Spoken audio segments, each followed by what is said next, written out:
Muito bem, crianças, hoje a gente vai ver flexão verbal, certo? E depois da aula de hoje só teremos mais 2 aulas de intensivão de gramática e acaba, vocês só vão me ver a partir desse momento nos sábados a cada 2 semanas, certo?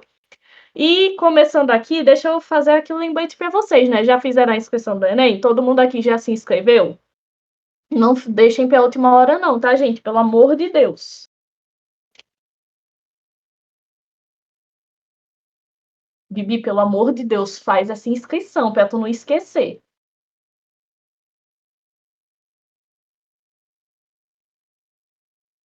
Muito bem, crianças. Tá vendo, dona Lindinha?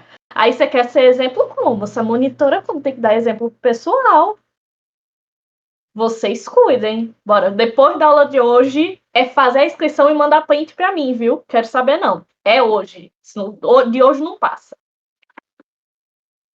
Então vamos lá, gente. A gente vai falar especificamente hoje de flexão verbal e nominal. Então, todas aquelas coisas de voz ativa, voz passiva, que nem as. Não, brincadeira.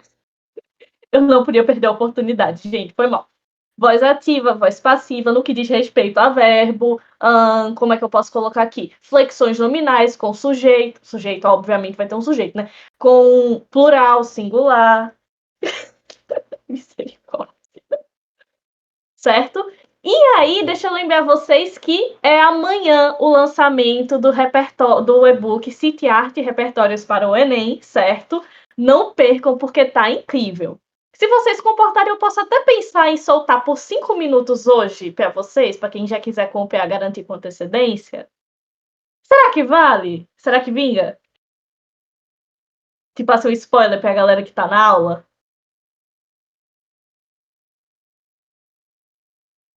O que vocês acham? Tá aí, eu vou pensar sobre isso no final até o final da aula. Minha social media, eu não sei, eu acho que ela decidiu se dar folga hoje. Depois da aula de ontem, ela disse: não, hoje eu não vou participar, não. Depois eu puxo a orelha dela. Então vamos lá, a gente vai começar, turma, com a flexão nominal, certo? A flexão nominal é a variação dos nomes, ou seja, substantivo, adjetivo, pronome e numeral. Sim, numeral também vai ser flexionado, certo? Aí vai depender em gênero, em número, em grau. Professora, mas numeral sendo flexionado? Se eu falar assim, olha, o pessoal do Foca Enem não, peraí. Os alunos do Foca Enem são os primeiros a garantir o e-book. Eu não flexionei a palavra primeiro, que é o numeral ordinal, eu sempre troco isso, ordinal, para o plural. Então a gente já vai pegando essa sacada. Da mesma forma que tem palavras que vão se referir a grupos gigantescos e são singular. A gente começar a pegar essas engrenagens e colocar para rodar, certo? Aí, nesse caso, a gente vai estar indicando gênero, que vai ser feminino, masculino, no português, mas voltado para a sociedade também tem o neutro. Obviamente, vocês acham que eu não ia... Mas pronto, eu posso não incluir no slide, mas eu vou falar, com certeza eu vou falar. E aí temos número, que vai ser singular ou plural, é diferente de numeral, tá, gente? São ideias aqui que se diferenciam bastante, certo? E aí temos grau de intensidade, que vai ser o aumentativo ou diminutivo. Sim, essas características aqui que vocês aprenderam lá no Jardim da Infância, casona, casinha, são flexões de nome, certo? Militei toda. Mas, gente, eu defendo muito o uso de pronome neutro, mas não vamos entrar em tópico aqui por causa do tempo. Vamos lá, a gente vai começar eu falando, não vamos entrar em tópico, qual é o slide seguinte, flexão de gênero, mas calma. A gente vai focar aqui na usabilidade da gramática. Primeiro ponto é a questão do masculino. Gente, na língua portuguesa, o masculino é precedido pela letra O. Os e uns. É isso que vai marcar o gênero, o artigo, certo? Isso aqui também, inclusive, entra num negócio muito curioso na língua portuguesa, porque se vocês perguntarem para um gramático grande, tipo assim, escritor de uma gramática, tipo Celso Cunha, que é o autor da gramática que eu tenho, ele provavelmente vai dizer que o O é a neutralização da palavra e todas as palavras com O estão neutras. Só que isso serve também para explicar por que num grupo em que a maioria é mulher e o homem se usa todos. Só que quando você vai para o livro didático, e provavelmente é como vocês aprenderam, o O marca masculino, o A marca feminino. Inclusive na internet, se vocês tentarem estudar isso, é assim que se marca. Olha que curioso.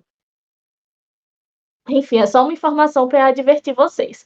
Aí vejam só, no caso do feminino, ele sempre vai ser precedido por a, o artigo a, uma, as ou umas, certo? Por exemplo, a aluna. Aí se for o indefinido, que a gente chama uns, uma, umas, de artigos indefinidos, seria um livro, uma caneta, ok? Até que eu acho que tá bem tranquilo, né?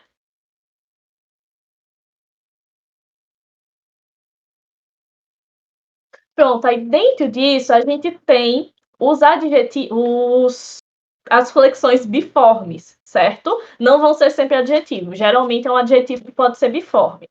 Mas substantivos também, vou mostrar como, porque é o seguinte, nesse caso, os nomes biformes podem possuir escritas diferentes para cada gênero, certo? Por exemplo, gato e gata. A gente escreve no feminino e no masculino. Professor, professora. Certo? Tem não, Lima. A gente começou tem o quê? Acho que uns 5 minutos. Você tá no comecinho ainda, não se preocupe, não perdeu tanta coisa. Certo?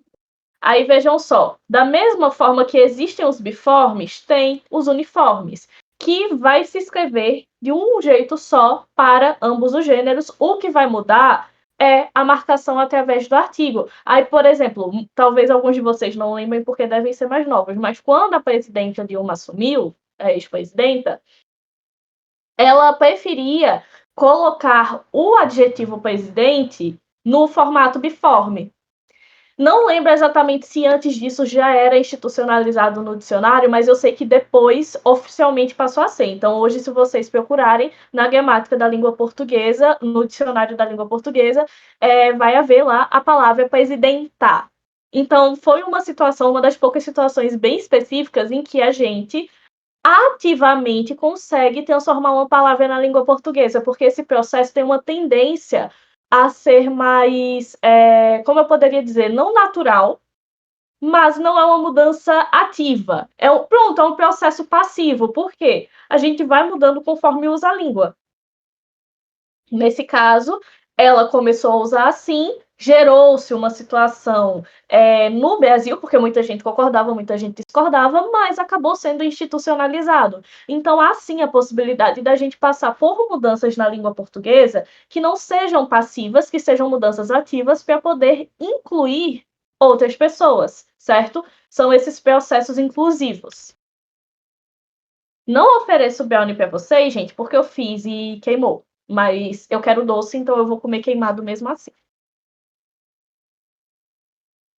Dúvidas até aqui?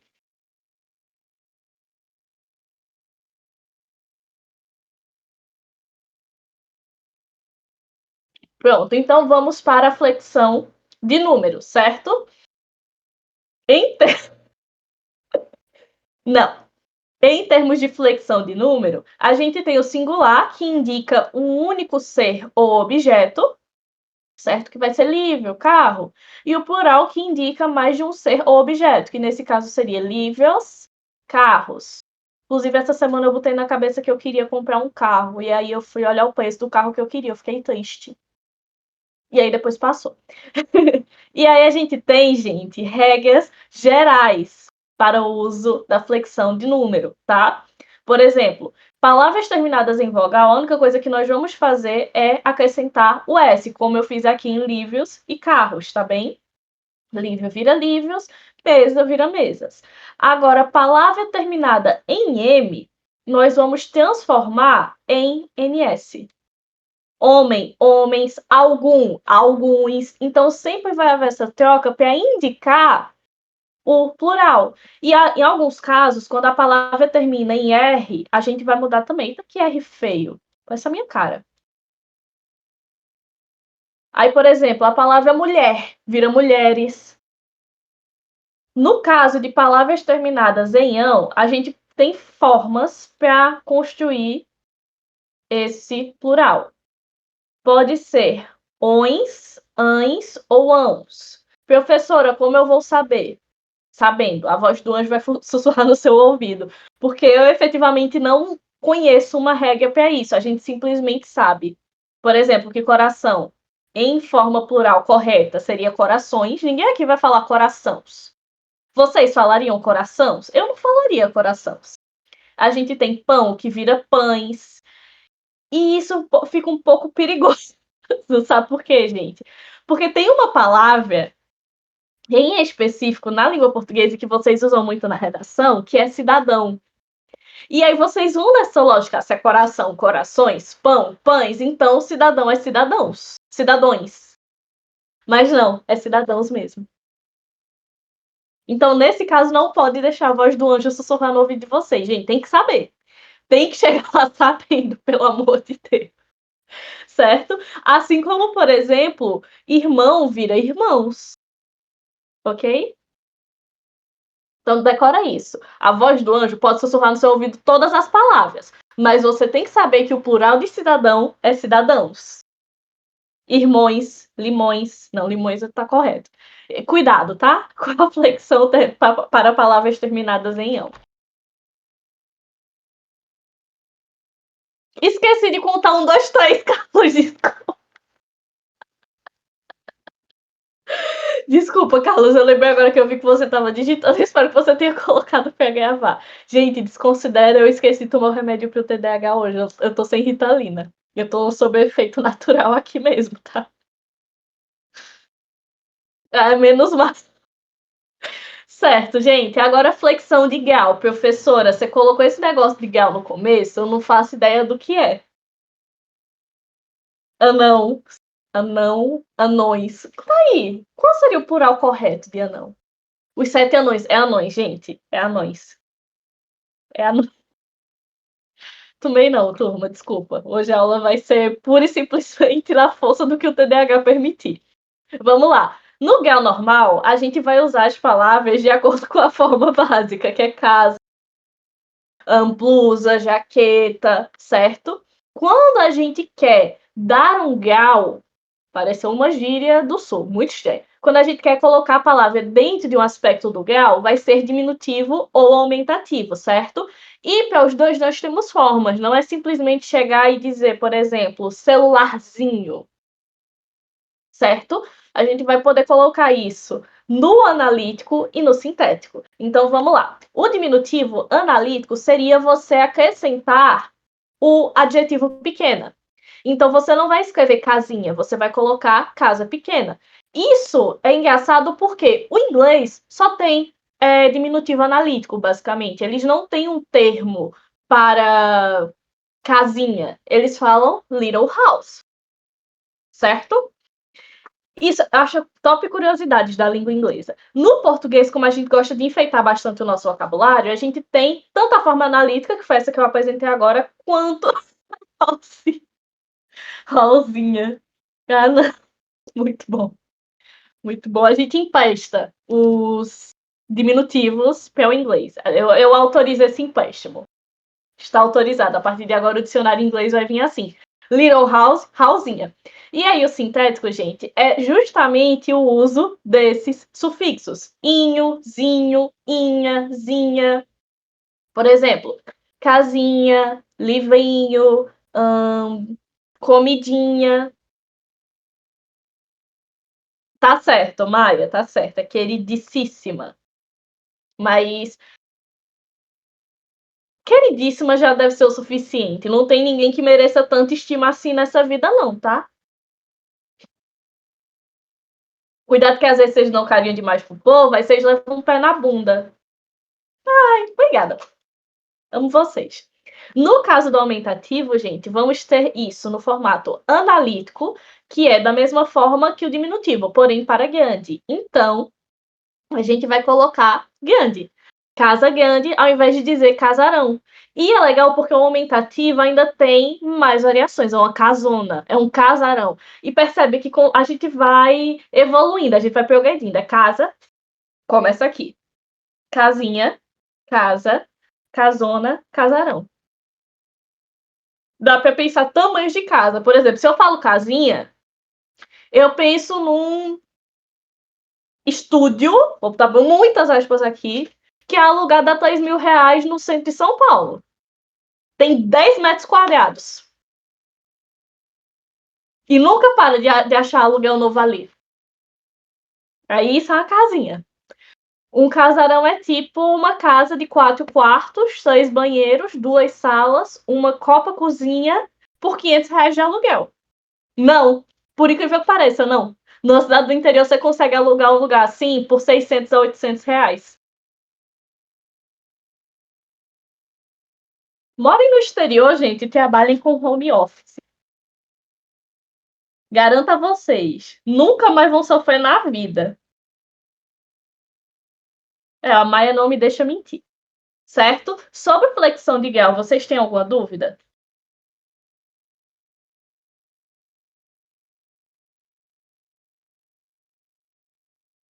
Muito bem, então seguimos. Pretendo no futuro também fazer, Lucas. E aí, vejam só. Acabou flexão nominal. Professor, era só isso? Era só isso. Agora vem o bicho de sete cabeças, que ninguém gosta. Flexão verbal. Porque a flexão verbal, gente, a nominal é tranquila, é em pessoa, em número, gênero e grau. A verbal é em pessoa, número, tempo, modo e voz. Então, depende de quem fala, de quantos falam, em que momento está sendo dito, como está sendo dito e quem está falando. Certo? Aí você já começa a chorar de agora, que nem a Lindinha basicamente amaldiçoou a mim e aos meus descendentes nesse momento. Mas, gente, paciência, eu vou tentar fazer vocês entenderem a flexão verbal, certo? Bora lá, deixa eu dar mais uma mordida no meu brownie, que vai acabar a aula e eu não termino o brownie.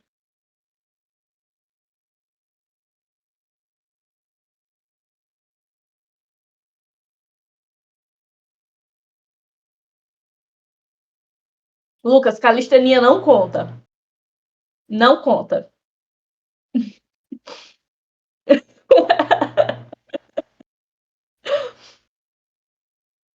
Eu também sou, gente. Como eu cheguei na faixa verde em karatê, é um milagre. Um pin de força nos braços, não brincadeira.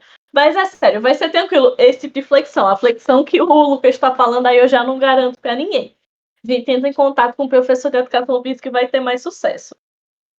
Vamos lá. Em termos de pessoa e número, gente, é porque nós temos a divisão de 3 pessoas para todas as formas verbais, que vocês devem conhecer. O eu, tu, ele, nós, vós, eles. Não é isso? É isso. Aí, cada um desses diz respeito a uma pessoa. Por exemplo, a primeira pessoa é quem fala, independente se é singular ou plural, se sou eu que estou falando, ou se somos nós, LGBTs, povo animado aqui do Foca, que está comemorando o mês do orgulho. Na segunda pessoa, é com quem se fala. Nesse caso, eu posso falar com tu, ou posso falar com vocês. Falar com tu é tão feio de pronunciar, falar com tu.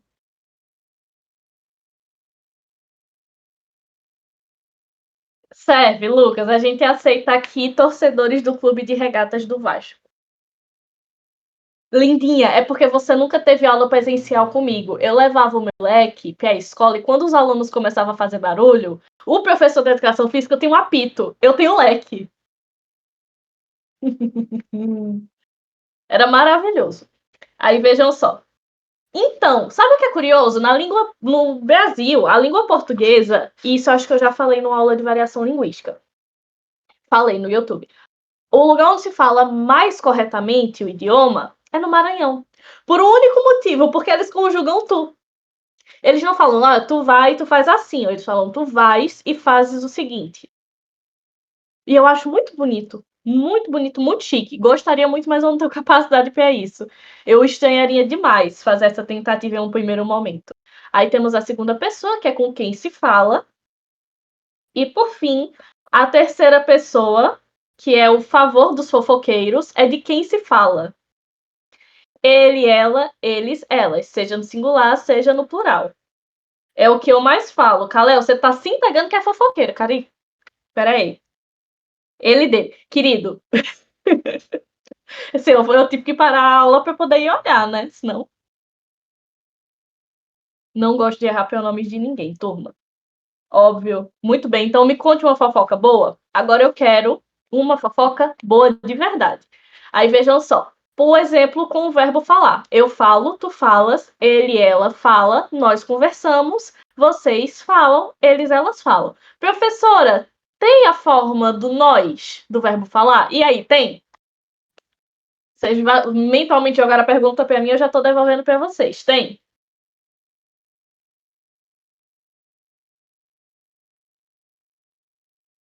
Exatamente. Por que que eu coloquei o conversamos aqui, gente? Porque vocês têm que entender um ponto desde o princípio. Nem todo verbo, em toda forma verbal, terá um correspondente. Por exemplo, isso acontece muito no imperativo.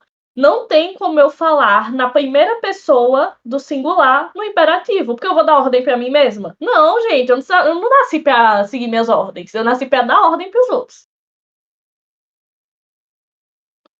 Pode sim, exatamente esse é o ponto. Isso aqui é só um exemplo para fazer vocês pensarem a respeito dessas situações. No presente, principalmente no presente indicativo, é muito difícil ter um verbo que não vai ser conjugado em uma dessas pessoas.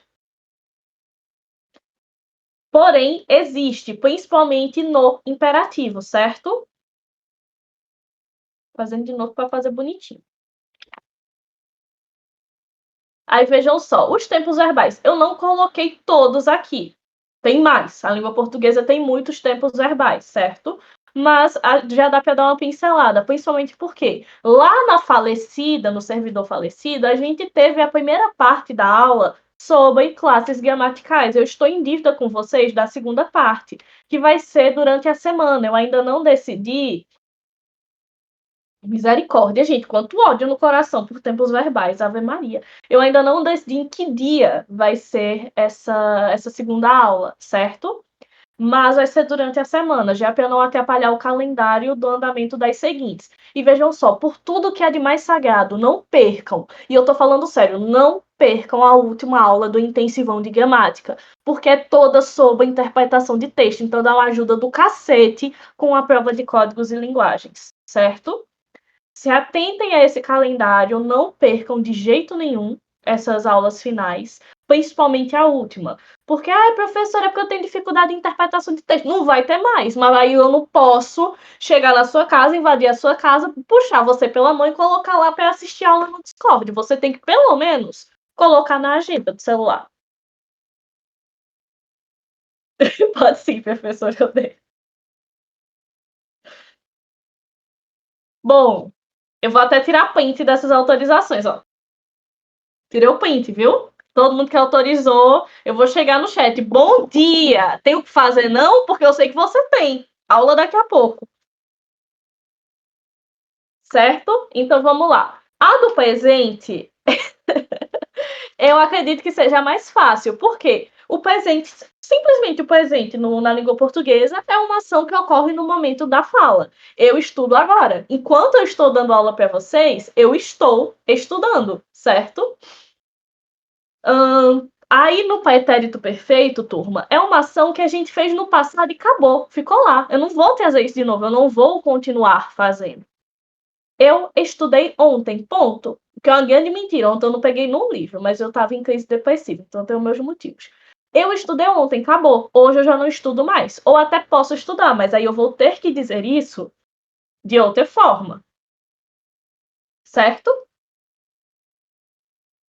Até aqui tudo bem? A gente começou no primeiro pretérito. Como é o trauma de vocês, eu vou com calma. Eu dei aula ontem, mas eu não dei aula de um conteúdo que eu precisava estudar. Pior que dar aula dos assuntos que eu tô pensando em estudar, super me ajudaria a me preparar para o concurso. Quem aqui quer assistir uma aula sobre a Base Nacional Comum Curricular? Ninguém.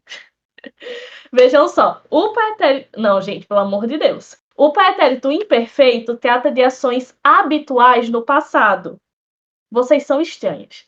É uma coisa que a gente fez em dado momento no passado e manteve essa ação por um tempo. Eu estudei todas as noites. Antes do Enem, eu estudei todas as noites, todos os dias, me preparando para a prova. Certo? Hoje, talvez, sendo o dia da segunda-feira após Enem, eu já não estudo mais. Mas até o Enem, eu estudei, eu dei o meu sangue, suor e lágrimas por aquela prova. Eu quero a minha aprovação e não vai ter TRI nesse mundo que tira ela de mim. É essa ação que eu espero de vocês, tá? É essa atitude que eu quero dos meus alunos e das minhas crianças. Postura de perdedor aqui não. Aqui na minha vigia não. Vai, Lucas, faz uma piada autodepreciativa. Faz. Bater com o leque na tua cabeça.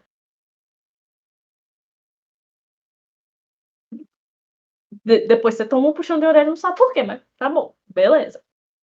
Certo, gente? Aí aqui temos o pretérito perfeito, que é essa ação habitual no passado. Ou seja, guarde isso na memória, porque se vocês ficarem se autodepreciando depois de terem estudado todas as noites, todos os dias, eu vou bater com um leque na testa de vocês.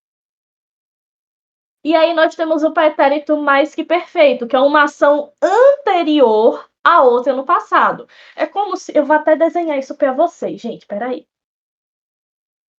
Calma, vai chegar seu momento. Vejam só, não sei se está aparecendo. Eu vou desenhar aqui e eu mostro para vocês. É a linha do tempo mais torta que eu já vi.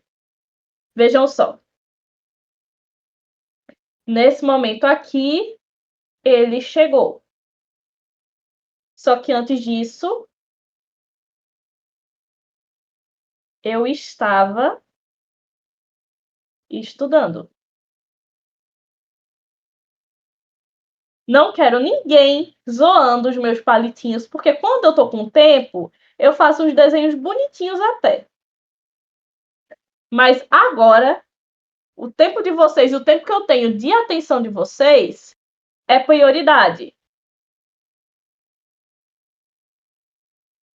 Então eu não vou perder essa prioridade. Vejam só. A frase diz o seguinte: eu já estudei quando ele chegou.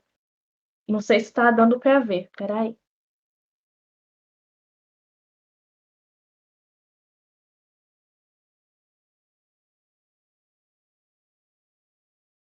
Tá conseguindo ver, gente? Não.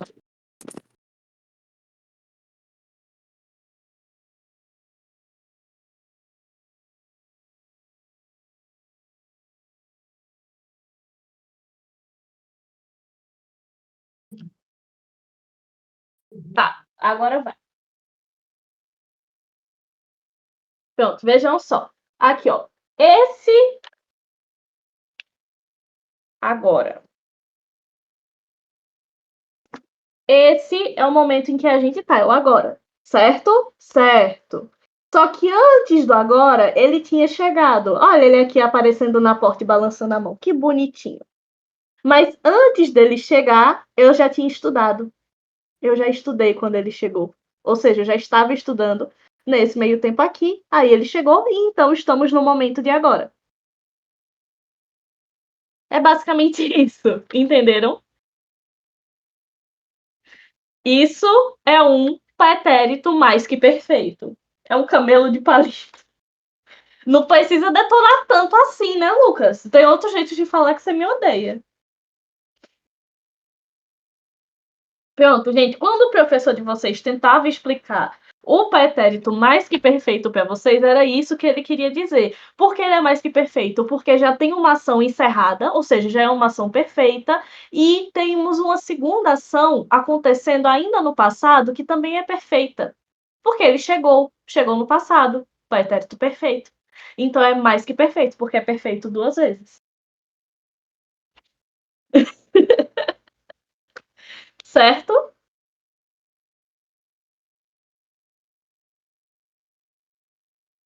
E aí temos o futuro do presente. Professora, o futuro do presente é uma coisa que não faz o menor sentido, eu sei. É por isso que eu vou explicar para vocês. O futuro do presente, gente, é quando a gente prevê uma ação. Nós hoje temos a condição de saber que amanhã vamos fazer determinada coisa. Então, a gente tem ciência que no presente de amanhã essa ação vai acontecer. Certo? Amanhã é segunda-feira. Eu estudarei amanhã. Bibi, não tem espaço para niilismo na aula de hoje. Chega de filosofia, chega de Nietzsche. Vocês estão estudando filosofia demais. Por essa lógica, a gente não existe nem daqui a 5 minutos. E eu falo isso porque essa semana eu estava dando uma aula, sexta, eu estava dando uma aula sobre o niilismo na obra do Shakespeare, em Hamlet. para uma aluna minha que vai fazer o UERJ. Então, assim, chega de depressão. Não quero saber de depressão, não quero saber de coisas tristes. É todo mundo aqui pra cima agora, certo? Porque a gente está no mês do orgulho. No mês do orgulho não tem espaço para depressão, porque depressão é coisa de gente hétero.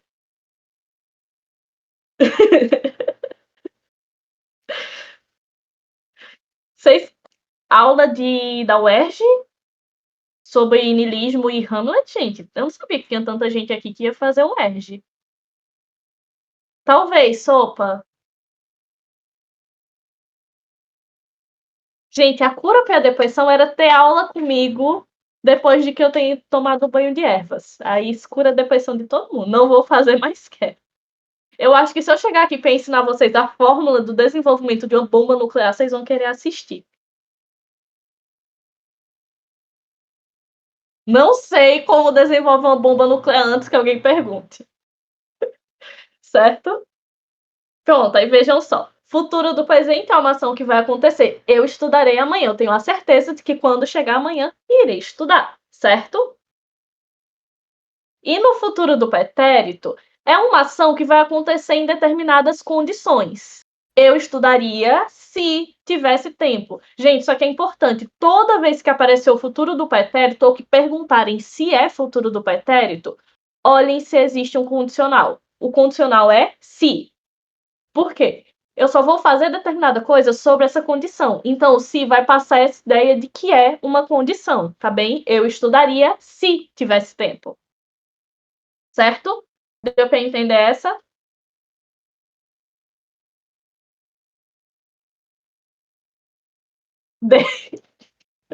A quinta série que a Bitim me deu uma risada muito honesta com uma mensagem da Bibi.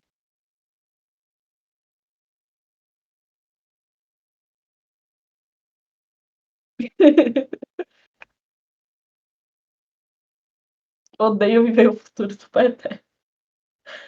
Isso. Por favor, façam memes dos tempos verbais, assim vocês vão conseguir aprender. Se vocês fizerem memes dos tempos verbais, vocês vão aprender a tirar piada nisso e vão de fato entender o conteúdo, gente. Façam, por favor. E vejam só, para além de tudo, a gente tem as vozes verbais, que pense no assunto que eu odeio, detesto vozes verbais. Mas tem que aprender. Daí pra ver algo. Bem por aí, é bem por aí, Lucas. Muito bem, a voz ativa. Gente, a voz ativa é o sujeito que pratica a ação. Por exemplo, o aluno escreveu a redação. E aí, quem é o aluno? Uma pessoa que está me dando orgulho, obviamente. Não é, por exemplo, a Mariana que está faltando aula hoje. Posso colocar de outra forma. A professora bateu com o leque no Lucas. Certo? É uma voz ativa. Por quê? A professora é o sujeito e ela está praticando a ação. Qual é a ação? Bater no Lucas com o leque. Certo? E a voz passiva? Nesse caso, a gente vai colocar o sujeito como alguém que sofre a ação. A redação foi escrita pelo aluno. Certo? No caso do Lucas, como vocês acham que ficaria a frase? A professora bateu no Lucas com o leque, na voz passiva. Vai, como é que vocês acham que ficaria?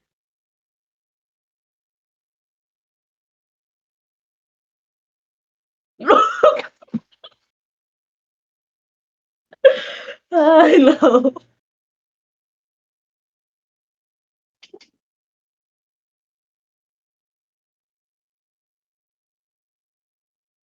A Bibi chegou o mais perto possível, porque se eu fosse usar o bateu na voz passiva, ficaria estranho. Lucas foi batido pela professora com o leque. Tá vendo? Parece que eu bati Lucas no liquidificador para fazer milkshake de Lucas. Então, faz mais sentido, nesse caso, usar o apanhou. Lucas apanhou de leque da professora, certo?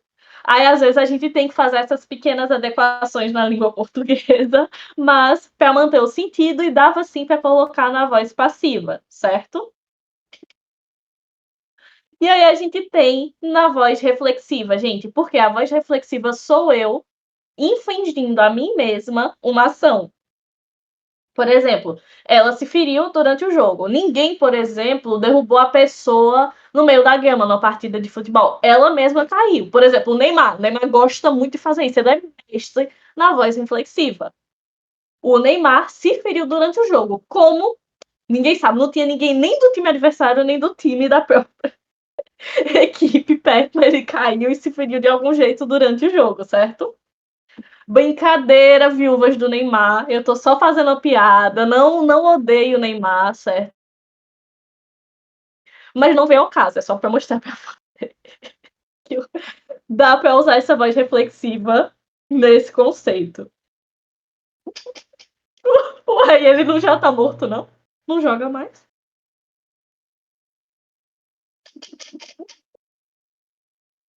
Ok? Então, a gente vai ver agora, pessoal, uma tabela que consegue ser. Por isso que eu tô pedindo desculpa. Eu sei que isso vai parar no YouTube e vai dar um monte de viúva do Neymar nos comentários me xingando. Calma, turma, eu só tô explicando pra vocês o conteúdo. Eu não sou comentarista de futebol, porque nisso o cara da Band já detona ele demais até da conta. Certo? Aí, para fins de esclarecer ainda mais as vozes, porque a gente tem dentro da voz passiva, por exemplo, a analítica e a sintética. E isso eu não vou aprofundar aqui agora, porque será aprofundado na aula de classes gramaticais, mas eu quero dar uma pincelada para vocês irem para lá com um pouco mais de noção sobre o conteúdo, certo? Ui, eu vou tomar uma água.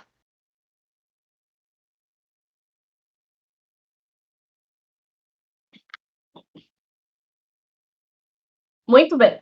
No caso da voz ativa, gente, temos o indicativo de quem vai fazer a ação, o sujeito. E quem vai receber essa ação? Outro. Qual é a outra pessoa? Se vai ser segunda ou terceira pessoa, depende da frase de como você está formulando, certo?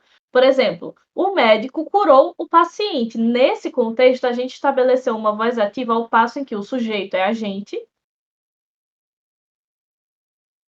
e o outro recebe uma ação. Ele é receptor, certo? Na analítica, o outro vai fazer a ação e o sujeito vai receber, certo? O paciente foi curado pelo médico. Quando eu dei o exemplo do Lucas, eu coloquei na voz passiva analítica.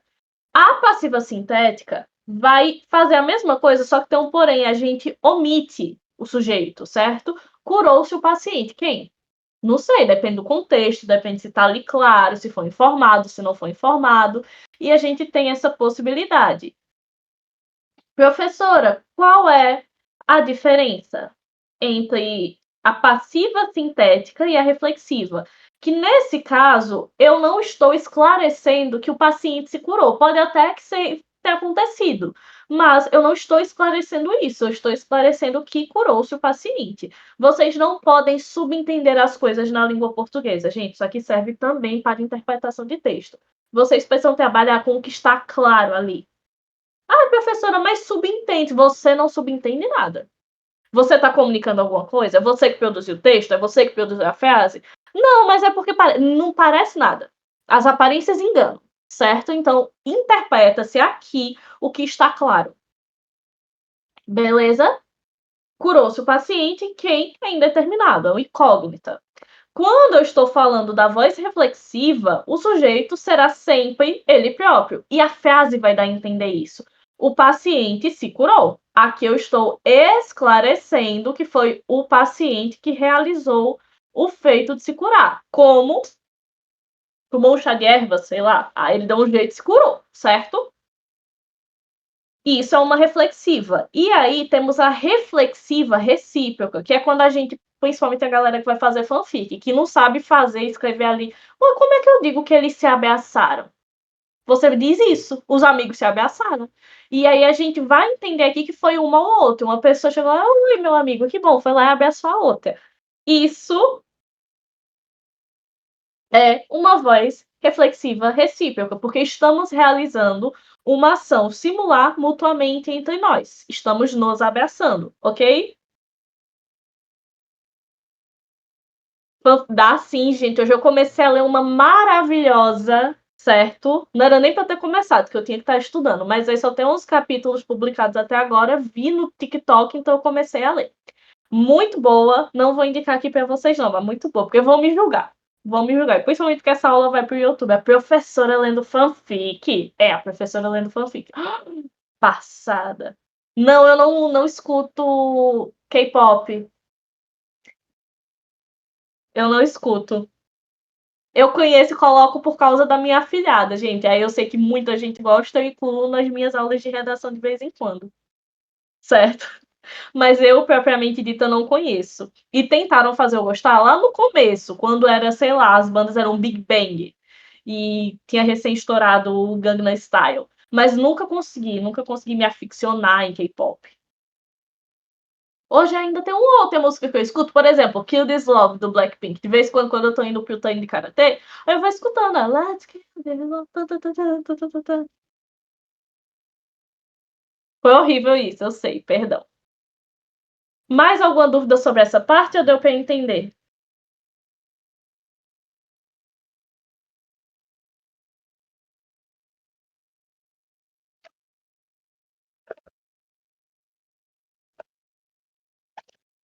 Seguimos.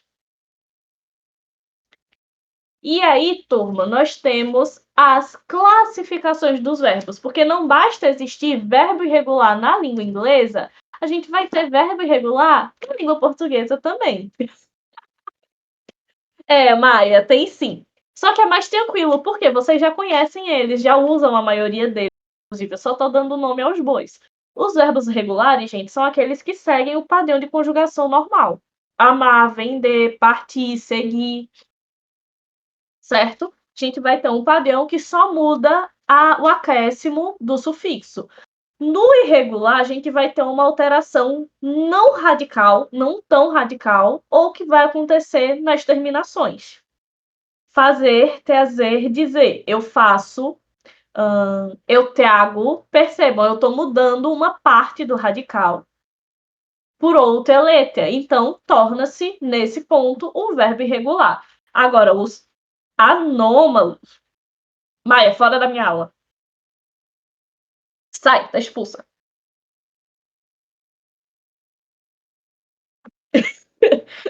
Pode não, pode não. Certo, gente? Os anômalos vão ter mudanças profundas e não radicais. Certo? Vejam só. Ser, eu sou, eu fui. Mas vejam que vai depender do tempo também. Eu sou presente, eu fui passado. Então, nesse caso, a gente tem uma alteração bem profunda aqui, mas apenas em um tempo verbal específico. Ok? Aí no sou, por exemplo, que é presente, eu ainda preservo pelo menos a primeira letra do verbo.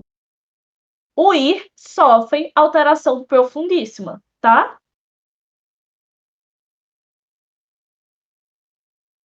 Com certeza, aqui quem manda sou eu. Já diria Paulo Freire, brincadeira. Paulo Freire falava justamente contra isso, tá, turma? Pelo amor de Deus, não coloca um negócio desse numa redação, não. E aí nós temos os defectivos. Nesse caso, eles não são conjugados em todas as formas. Por exemplo, o verbo abolir. Quem consegue conjugar aí para mim?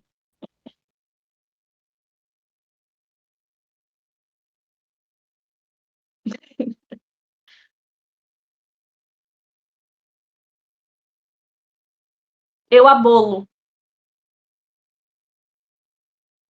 Eu abolio.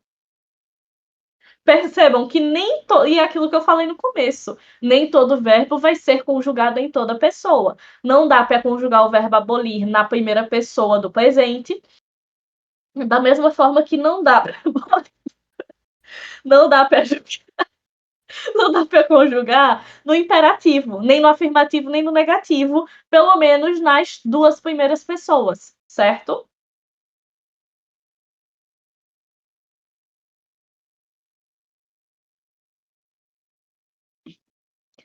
Entenderam?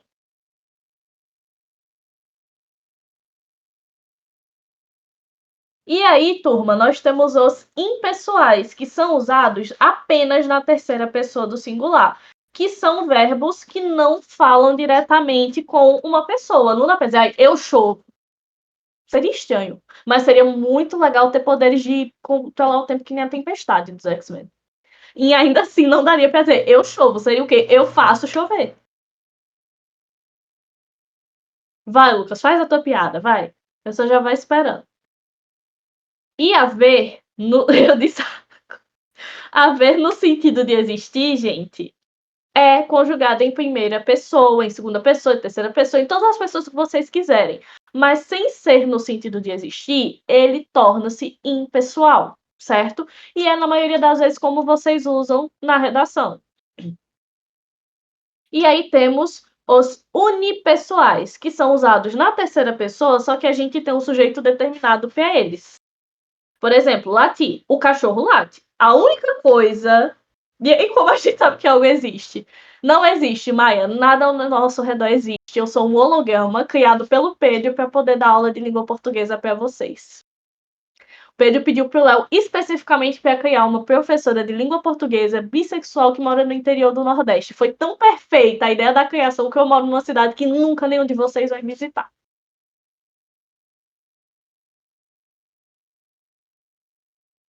Ai, para.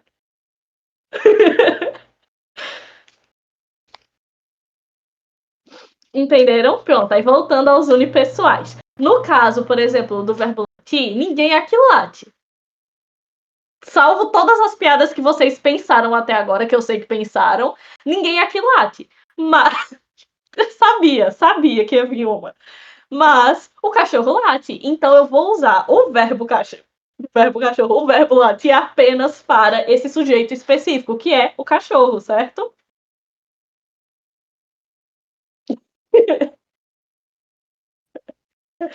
Ai, ai.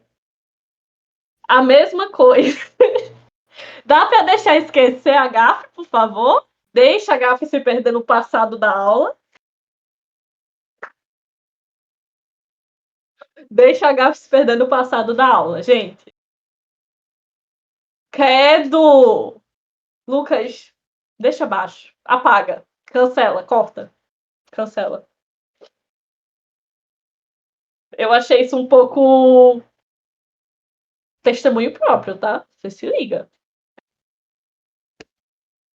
Lima, o nome da minha cidade é gigantesco. É gigante, gente. Depois, se eu falar, vocês vão me zoar. Voltando aqui. A mesma coisa funciona para gato, certo? O gato mia. Apenas um gato pode miar. Não, ninguém aqui vai miar. E ninguém aqui vai pedir miado de ninguém. Você deixa para flertar fora da minha aula. Flertes fora da minha aula, certo?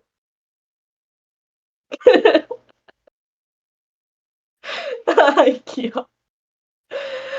Bom, pelo menos assim eu sei que vocês entenderam o conteúdo. E aí a gente tem os verbos pronominais, turma, que são os verbos acompanhados pelos pronomes oblíquos átonos, certo? Professora, mas aí nem todo verbo pode ser acompanhado? Bom, vejam só. Não exatamente, nem todo verbo vai ser usado sem o pronome oblíquo. Aí, por exemplo, arrepender-se. Não dá para dizer eu arrependo, eu tenho que dizer eu me arrependo. A mesma coisa para outros verbos. Então, turma, nem sempre o verbo vai depender do pronome, mas a maioria desses verbos precisa, certo? Nesse caso dos verbos pronominais, a gente vai ter essa divisão em reflexivos e recíprocos. O reflexivo é quando eu faço a mim mesma alguma coisa. O recíproco é quando eu, junto com outra pessoa, vou lá e realizo uma ação. Eles se abraçam, eles se cumprimentam, que no caso era cumprimentam aí, né? Mas eu tenho que parar de elaborar slide no tablet. Entendem? Então, são sempre ações realizadas por duas pessoas simultaneamente que se torna algo recíproco. Entenderam? Maia, para de ler fanfic.